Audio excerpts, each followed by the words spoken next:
السلام علیکم ناظرین، چینل ایک دفعہ کا ذکر ہے پہ خوش آمدید۔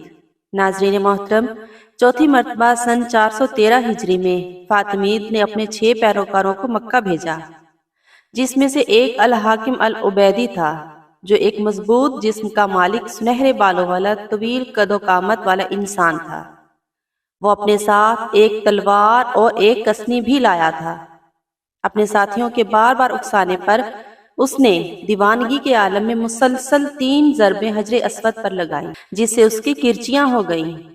وہ دیوانگی کی کیفیت میں ہی اول فول بکتے ہوئے کہہ رہا تھا کہ جب تک وہ اسے پورا نہ اکھاڑ پھینکے گا تب تک سکون سے نہیں بیٹھے گا۔ ناظرین محترم، اس موقع پر ایک مرتبہ پھر اللہ سبحانہ تعالیٰ کی مدد آن پہنچی اور گھڑ سواروں کے ایک لشکر نے ان سب افراد کو گھیر لیا اور سب کو نہ صرف جہنم واصل کیا بلکہ انہیں جلا بھی ڈالا۔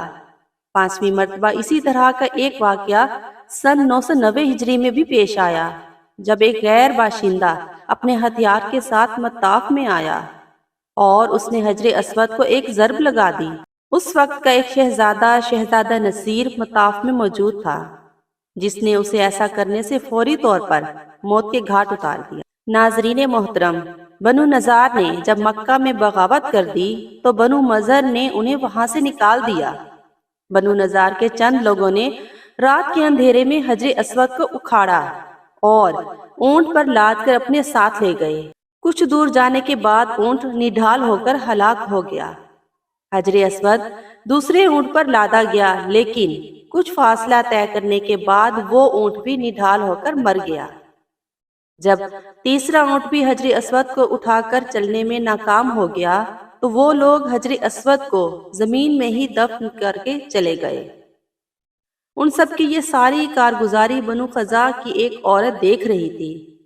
جب صبح کے وقت لوگوں نے حجر اسود کو غائب پایا تو انہیں بہت تشویش ہوئی، تو اس عورت نے انہیں رات کا سارا واقعہ بتایا اور اس جگہ کی نشاندہی بھی کروائی جہاں حجر اسود کو دبایا گیا تھا۔ اسے وہاں سے نکال کر پھر دوبارہ نصب کر دیا۔ ناظرین گرامی، 6ٹھی مرتبہ سن 1351 ہجری محرم کے مہینے میں ایک افغانی باشندہ مطاف میں آیا اور اس نے حجر اسود کا ایک ٹکڑا توڑ کر باہر نکال دیا اور کعبہ کے غلاف کا ایک ٹکڑا چوری کر لیا۔